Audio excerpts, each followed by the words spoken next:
Naniska, the woman king. Viola Davis is truly cinematic royalty, captivating audiences for decades. From her Oscar-winning turn in Fences, don't you think I had dreams and hopes? What about my life? What about me?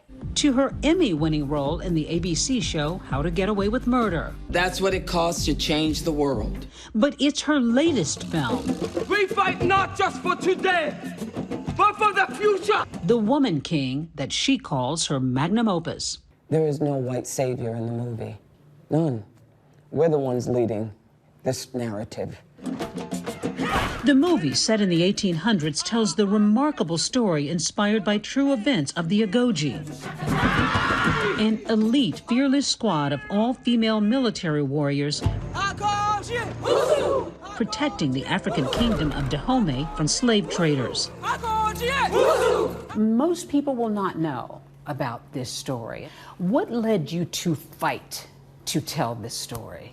We've never seen anything like this. Nobody believes that Black women can lead a story and lead a global box office.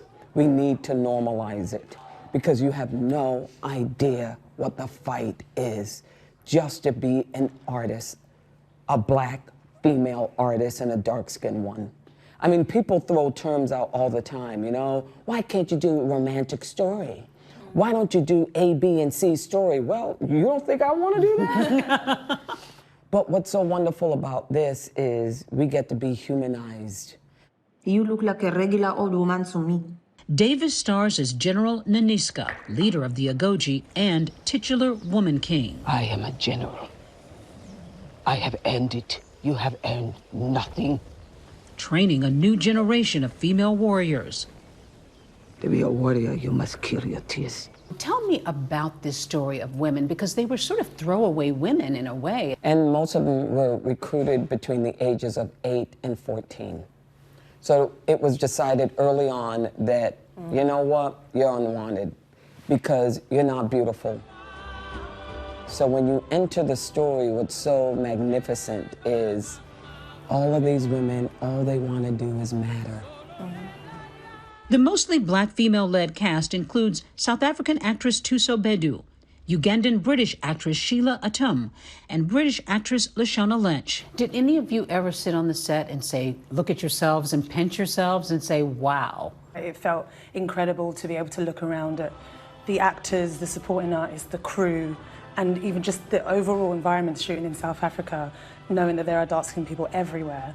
But also it didn't feel like I needed to be grateful to have this moment right now and to make sure I savor every single moment because it's never going to happen again. Yes. There was an ease and a grace knowing that this was going to be a shift, like a major shift in this industry and in this world. It's not the first time the Agojie warriors have been represented on screen. You are not fit to be a king. The Dora Milaje from Marvel's blockbuster Black Panther were modeled from the Agojie women. Ready for war. Where you going? I mean, this is a very physical movie, very physical movie. And I'm watching you all. How tough was it, Sheila? It was tough, but I think rightfully so. You get to really experience what we were experiencing in that moment, which was probably, a, significant degree of pain. And the training, 5 hours a day? Did you really train for 5 hours a day? Hour and a half of weightlifting. And I do 45 minutes and I'm almost crying. Oh yeah, well, you want to see some tears. And 3.5 hours of martial arts, weaponry, training, sprinting, punching, all of it.